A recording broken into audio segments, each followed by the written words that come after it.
యెరూషలేమునకు అనేక మారులు ఆయన వెళ్ళి వచ్చుచూ ఉన్నప్పటికీ ఒక ప్రత్యేకమైన రీతిలో యెరూషలేమునకు వెళ్ళినటువంటి సుదినముగా ఈ రోజులో క్రైస్తవ లోకము చెప్పుచూ ఉంటుంది. బైబిల్ గ్రంథము కూడా యెరూషలేమునకు యేసుక్రీస్తు వారు వెళ్ళినటువంటి రీతి, తీరి అనగా విధానం ఒక వ్యత్యాసంతో కూడినటువంటి రీతిలో బైబిల్ గ్రంథంలో మనం చదువుతాం. దానిని లేఖన భాగంలో నుండి మనం కొద్ది నిమిషాలు ధ్యానంలోకి తీసుకున్నాము. ప్రభువారు యెరూషలేమునకు ప్రయాణమై వెళ్ళినటువంటి ఆ దినము చాలా విశిష్టతతో కూడినటువంటి రోజు, చాలా ప్రత్యేకమైనటువంటి రోజు.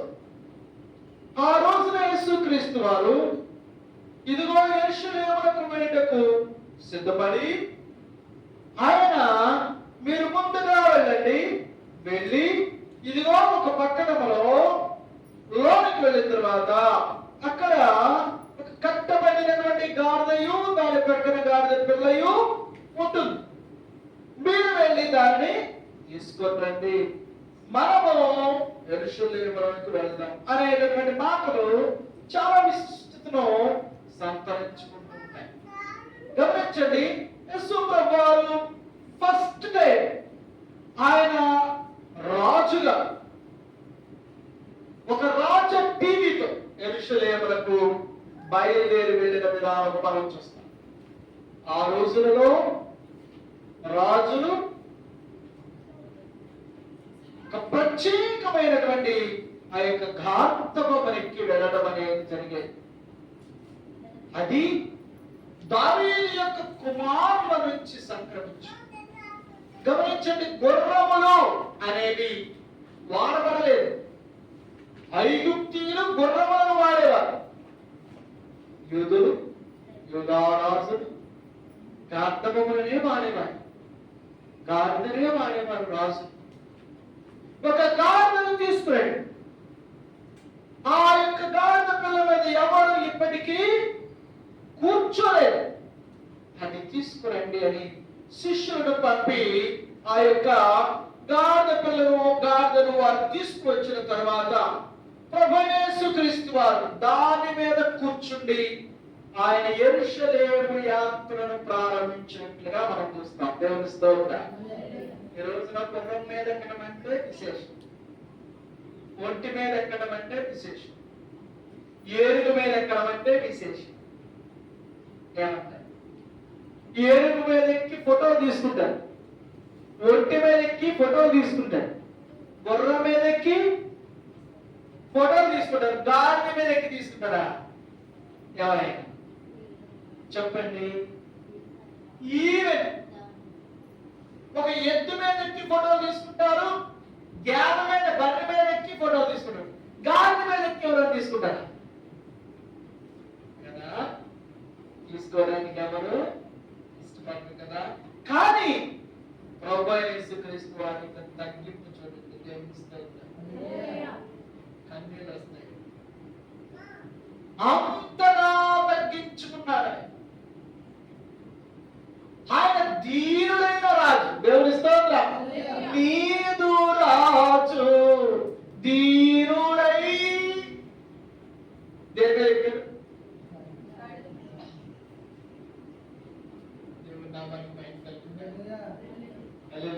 ఇక అంతగా తగ్గించుకున్న రాజు ఎక్కడ ఉన్నాడా?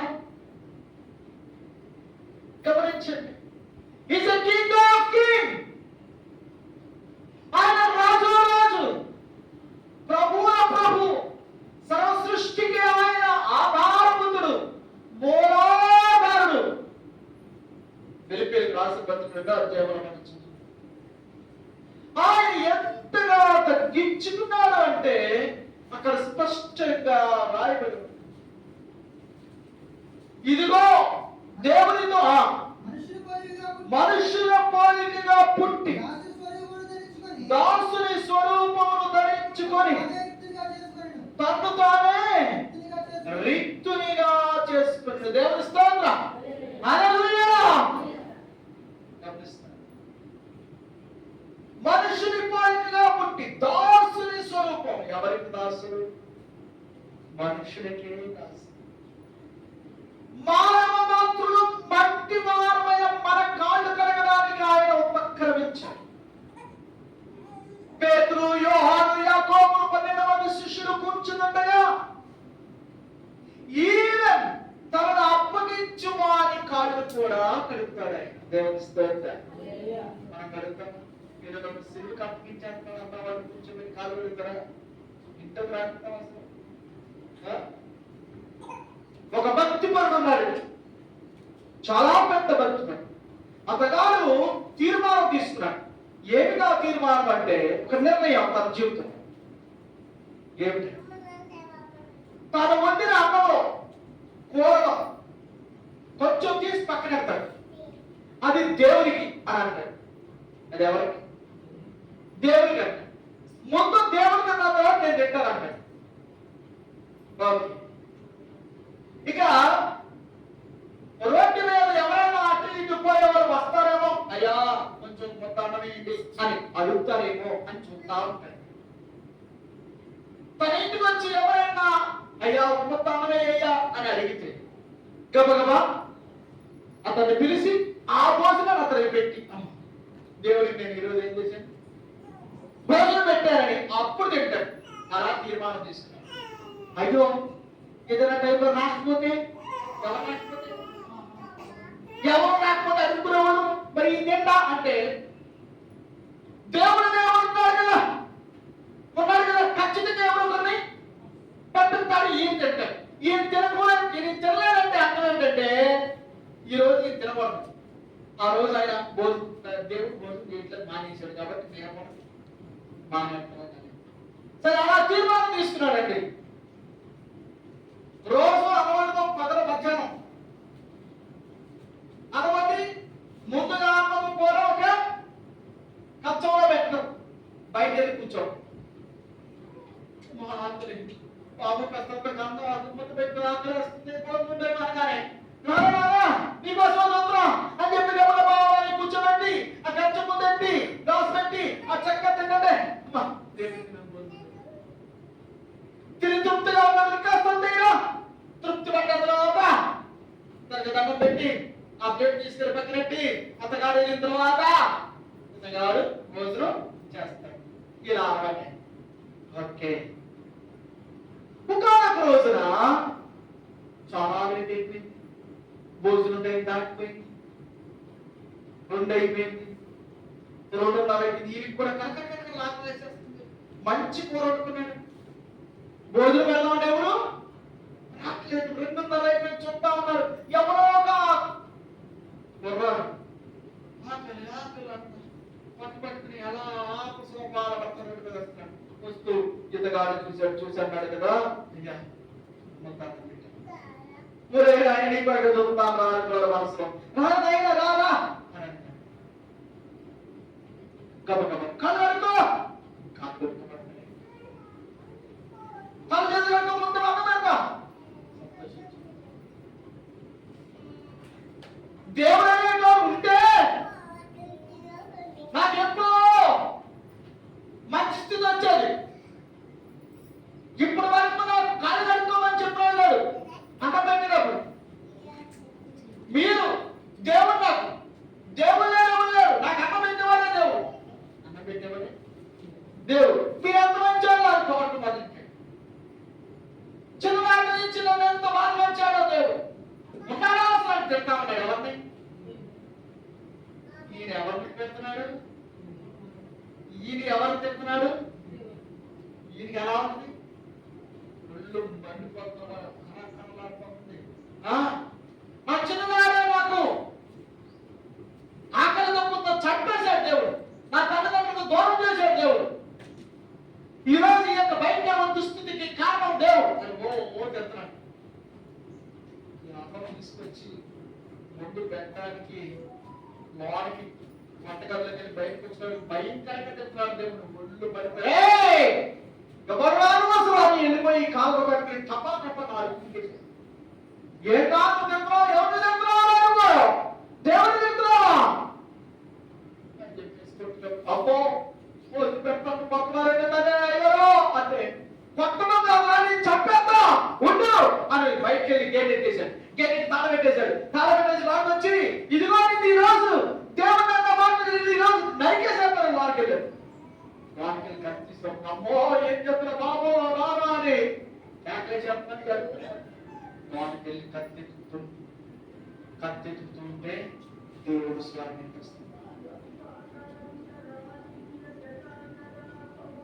నాయనా యోహానా, నేనే నీవు నమ్మిన నీ దేవుడు. ఏం చేస్తున్నావు? వాడిని చంపేస్తాడు, నిన్ను దూషిస్తున్నాడు, అపమానిస్తున్నాడు. నువ్వేమంటున్నాడు? ఇన్ని సంవత్సరాల నుంచి నేను తీర్మానం చేస్తాను నిన్ను తిరుపతి వాడిని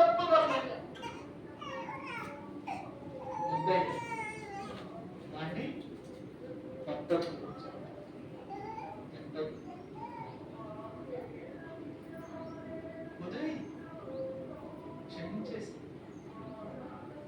భోజనం పెట్టి ఎలా వదలమంటావయ్యా? నిన్ను ఇష్టానుసారంగా తిట్టి నిన్ను గాయపరిచినటువంటి వాడు భోజనం పెట్టాము. ఎందుకు పెట్టాను? నేను పెట్టాం ఎంత పెట్టాలయ్యా? వాడు అడుగుడుగునా వచ్చిన దగ్గర నుంచి తిడతానే ఉన్నాడు నిన్ను.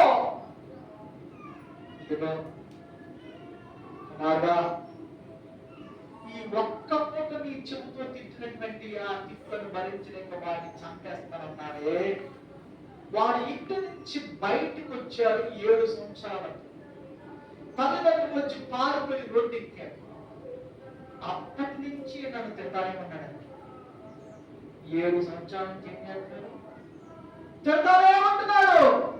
ఇప్పటికి వాడికి 28 సంవత్సరాలు. అంటే 20 సంవత్సరాల నుంచి 21 సంవత్సరాలు నన్ను తిడతానే.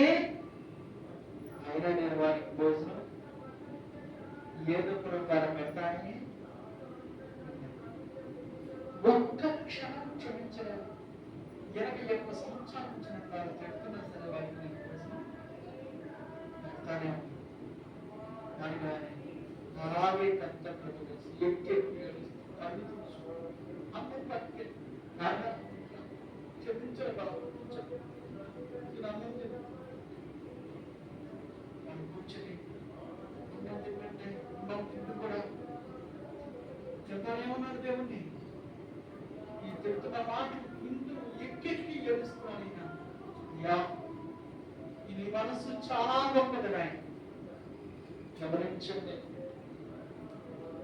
ప్రభువైన యేసుక్రీస్తు వారు యెరూషలేము ప్రయాణం చేసింది ఈ రోజు ఎందుకో తెలుసా? మనందరి పాపాల కొరకు ఆయన చనిపోవడానికి. నేను రాజును, భూలోకానికి వచ్చిన పరలోకం నుండి వచ్చిన రాజు. నేను ఎంత రాజరికంతో ఉన్న స్థితిని సైతం మీ అందరి కొరకు వదిలేసి నేను వచ్చాను అని తనను తాను రాజుగా అందరికీ ప్రత్యక్షపరచుకోవడానికి తను ఆయన ఆ యొక్క గార్ధకం మీద యెరూషలేము ప్రయాణించిన విధానం మనం చూద్దాం. దగ్గర బాబులో చూద్దాం. మత్తయి సువార్త 26వ అధ్యాయము 4వ వచనాన్ని, 27వ అధ్యాయము 1వ వచనాన్ని చూద్దాం. మత్తయి సువార్త 26వ అధ్యాయము 4వ వచనం చదవండి. చదవండి. యేసు ఈ మాటలన్నీ చెప్పి చాలించిన తర్వాత ఆయన తన శిష్యులను చూసి 2 దినములైన పిమ్మట పస్కా పండుగ వచ్చును. అప్పుడు మనిషి కుమారుడు ఏమవుతాడు? సిలువ వేయబడుటకై అప్పగించబడునని. ఇంకా 2 దినముల్లో ప్రభువైన యేసుక్రీస్తు వారు సిలువ వేయబడతాడు అనేటటువంటి మాట చాలా విశేషమైన.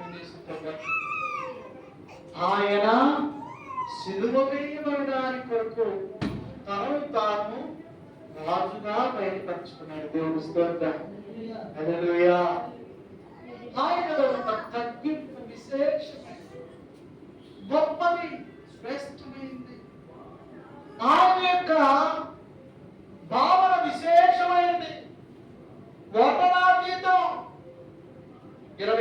అధ్యాయం 10 ఉదయమైనప్పుడు ప్రధాన యాజకులు ప్రజల పెద్దలందరినీ యేసును చంపవలన ఆయనకు విరోధంగా ఆలోచన మొదలెట్టేశారు.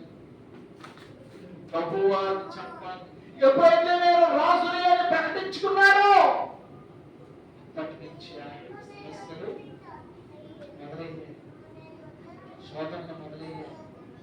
గమనించండి, ఈ రాజు వచ్చేది కత్తులతోనో పరిసరతోనో లేక మరి ఇతరితరమైనటువంటి ఆ యొక్క సైన్యాధిపతులతోనో కాదు, ప్రేమరాజు. దేవుని స్తోత్రం. హల్లెలూయా. త్యాగంతో కూడిన రాజు. ప్రజలందరి కొరకు చావవలసి వచ్చిన ఆ రవి అనే రాజు ఈయన విశేషమైనటువంటి రాజు. ఈ రాజు వంటి రాజు మరొక రాజు భూమి మీద ఉండడం, తన ప్రాణమును సైతం పెట్టడానికి ఏమాత్రము వెనుకంజలేనటువంటి గొప్ప రాజు ఈయన. ఈయనను చంపాలని మాయోపాయములు, కపటోపాయములు, ఆయా రకాలైనటువంటి భయంకరమైనటువంటి ఆలోచనలు చేసినటువంటి విధానము మనం చూస్తాం. మార్కు సువార్త 3వ అధ్యాయం 6వ వచనం చదివితే, పరిసయ్యులు వెలుపలకు పోయి వెంటనే హేరోదియలతో కలుసుకొని ఆయన నేరాకు సంహరించుమా అని ఆయన విరోధంగా ఆలోచన మొదలెట్టేశారు. చంపే మంచోడిని చంపే. ఈ రోజున మంచిగా ఉంటే ప్రజలకి ఇస్తున్నాడు, మంచిని పెంచడం, మంచిని పోషించడం, మంచిని చంపే. వద్దు మంచి వద్దు. మంచిని చేయాలి, ఇమ్మీడియట్ భూస్థాపన. యేసు ప్రభువారు లేఖన భాగంలో మనం చదువుతున్న 18వ అధ్యాయంలో లూకా సువార్త, ఆయన యెరికో పట్టణమునకు సమీపించినప్పుడు గుడ్డివారిని, మోచు చేతులు గలవారిని అనేక మందిని స్వస్థపరిచిన అడుగున ఆయన స్వస్థపరిచిన స్వస్థత కార్యాల గురించి మనం చదువుతాం. మరి ఇలాంటి మంచి వారిని చంపేయాలని ఎలా అనుకుంటున్నారు వారు?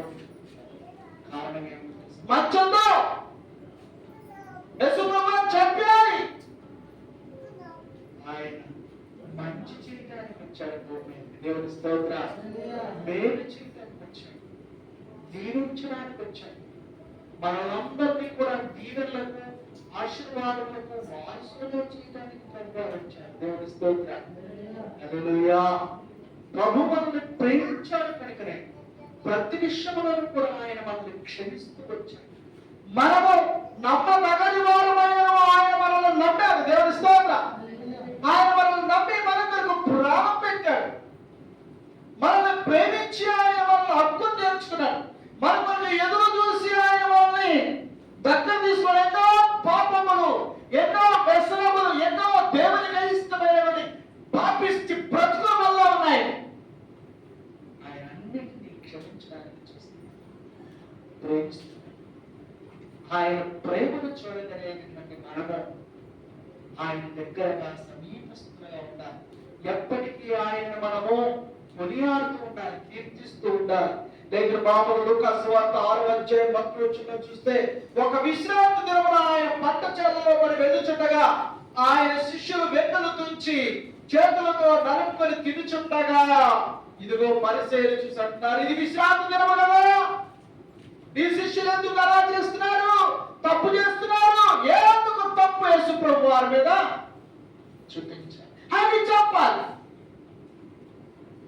ఆయన యొక్క మంచితనం వీళ్ళకి గిట్టట్లేదు, వీళ్ళకి నచ్చట్లేదు. ఆయన మీద ఏదో ఒక నింద, అవమానం, లోపం చూపించాలి, కనిపించట్లేదు. గమనించండి, ఒక నక్క పారుచున్నటువంటి ఏరు యొక్క గట్టు దగ్గర నిలబడి అలా వంగి నీళ్లు తాగుతుంది. పారుచున్నటువంటి చిన్న కాలువ, ఈ కాలువ పక్కన గట్టు దగ్గర నిలబడి అలాగూ తల వంచి నీళ్లు తాగుతుంది. ఇది ఇలా తాగుతూ ఉంటే అల్లంత దూరాన ఒక కుందేలు గబగబా ఉరుక్కుంటూ వచ్చి అది నీళ్లు తాగుతుంది. ఈ నక్క తాగుతూ అలా చూసేటప్పుడు కుందేలు కనిపిస్తుంది. అబ్బా, దీనికి నోరు ఉందన్నమాట, దాన్ని తినేసి దాన్ని చంపేసి ఈ నక్కంట కదా, ఏ కుందేరా నువ్వు తాగుతున్నటువంటి నేను కెలికలైపోయి మరణం అయిపోతున్నాయి, నీ ఎంగిల్ నీళ్ళు తాగారా? ఏరేమో పాలు ఏరు పై భాగంలో ఎవరు తాగుతున్నారు? నక్క తాగుతుంది. కింద భాగంలో కుందేలు తాగుతుంది. ఎవరి మలినం అవుతాయి, ఎవరి కెలికలు అవుతాయి, ఎవరి ఎంగిలు అవుతాయి? నక్కే అవుతాయా, కుందేలు అవుతాయా? పైన ఎవరున్నారు, కింద ఎవరున్నారు? ఎవరింగిలి ఎవరు తాగుతున్నారు? నక్కింగిలి కుందేలు తాగుతుంది. ఈ నక్కేవాడు నీ ఎంగిలి నేను తాగారా? ఎవరుకుంటావు? నువ్వెంత, నీ బతుకెంత, నీ జీవితం ఎంత? అట్లా కుందేవి ఒక దెబ్బకి చచ్చిపోతావు అని నీ ఎంగిలి నేను తాగారా అంటే కుందేలు కదా. నక్కగారండి, మీరు పైన ఉన్నారు, నేను కింద ఉన్నాను. నేను తాగే నీళ్ళు మీకు వస్తాయా? మీరు తాగే నీళ్ళు నాకు వస్తాయా? మీ ఎంగిల్ నేను తాగుతున్నానా? నా ఎంగిల్ మీరు తాగుతున్నారా? ఎందుకని నువ్వెంత నీ బతుకుతా ముందు వస్తున్నాడు పరిగెత్తుకుంటూ ఏగిరి దాని మీద చంపేసి దీని ఉద్దేశం ఏమిటి? ఏ విధంగా చంపేది మంచి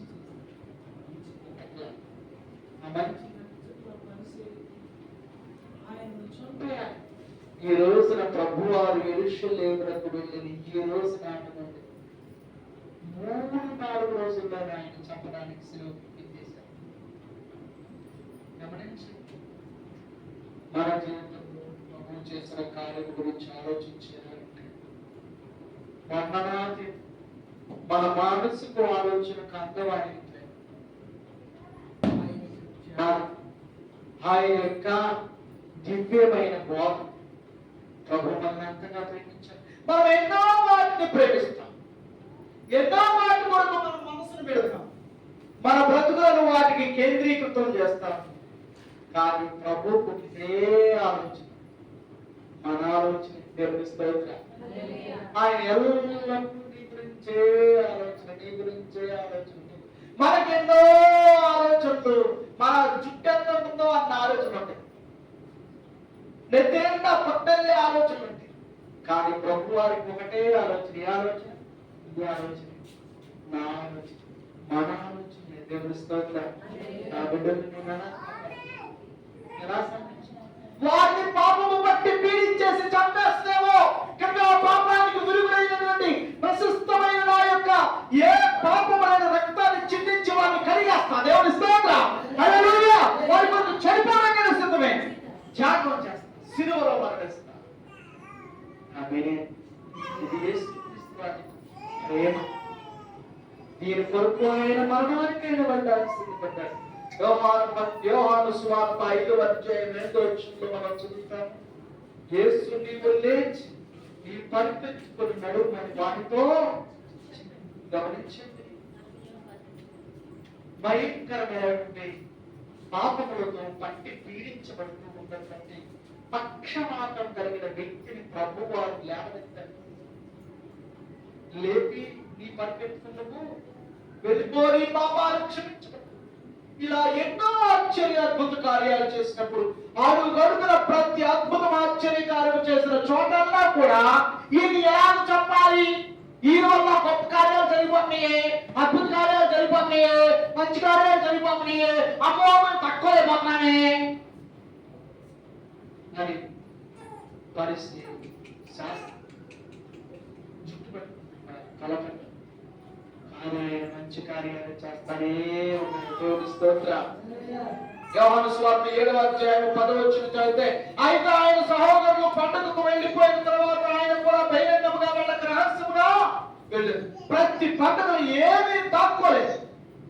ఆయన ప్రతి చోట కూడా ప్రసంగిస్తూనే ప్రకటన చేస్తూనే 11వ అధ్యాయం 53వ వచనం చదివితే యోహాను సువార్త, కాగా దినము నుండి వారు ఆయనను ఎలాగు చంపవలనా అని ఆలోచన. ఏ దినము నుండి? ఈ రోజు నుండి. ఈ రోజు ఏమిటి? యేసుక్రీస్తు వారు యెరూషలేము ఎలా వెళ్ళారు? గాడిద మీద రాజుగా వెళ్ళారు. ఈ రాజుగా వెళ్ళిన స్థితి వారికి రుచించట్లా,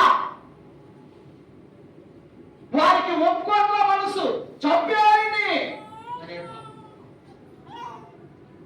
ప్రభు సన్నిధిలో మన రాజు అయిన యేసయ్య మనల్ని అందరం ఎక్కించడానికి ఆయన నిలబడి ఉన్నాడు. దేవుని స్తోత్రం. హల్లెలూయా.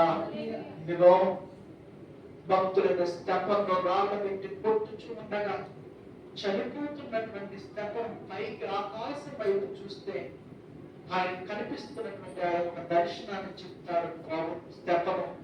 ఏమని తెలుసా? ఇదిగో పరలోకమందున్నటువంటి దేవుడు నాకు కనిపిస్తున్నాడు. ఆయన కుడిపార్శ్వమున ప్రభువైన యేసుక్రీస్తు వారు నిలబడి నన్ను ఆహ్వానిస్తున్నాడు. దేవుని స్తోత్రం. ఏం చేస్తున్నాడు యేసు ప్రభు? నిలబడి ఎవరిని ఆహ్వానిస్తున్నాడు? స్తెఫను ఆహ్వానిస్తున్నాడు. అంటే ఆయన కుర్చీలోంచి లేచి, తన సింహాసనం నుంచి లేచి నిలబడి స్తెఫన్ని గమనిస్తున్నారు.